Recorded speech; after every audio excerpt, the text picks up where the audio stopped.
Буквально несколько минут назад стали известны печальные новости из мира шоу-бизнеса и культуры. Этим вечером центральные СМИ сообщили о страшной трагедии, которая произошла с замечательным советским актером, народным артистом России Александром Георгиевичем Филипенко. Не успел народный артист оправиться после тяжелого инфекционного заболевания, с которым лежал в больнице на Коммунарке, как на известного актера обрушилось новое несчастье. Восстанавливаясь после тяжелой болезни на своей загородной даче в Подмосковье, замечательный артист стал жертвой нападения гадюки.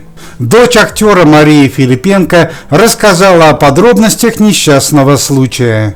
Неделю назад Александр Филипенко в состоянии средней тяжести с поражением легких 30-35% попал в больницу на Коммунарке. Спустя 3 дня врачи отпустили актера и посоветовали ему восстановиться после болезни на свежем воздухе.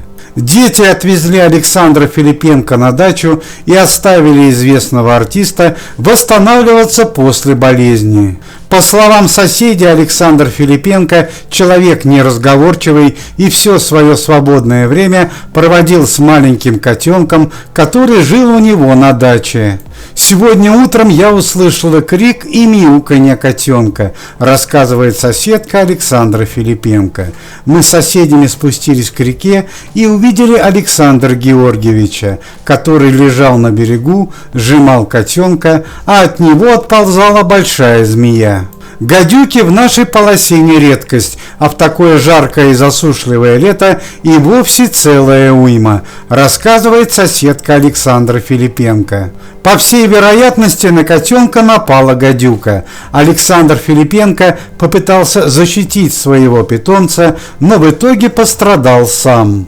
При своевременной помощи укус гадюки не опасен, однако Александру Георгиевичу не оказали положенную помощь, и артист в тяжелом состоянии был госпитализирован в больницу. Ситуация усугубляется тем, что на фоне нервного срыва у артиста стало прогрессировать старое заболевание.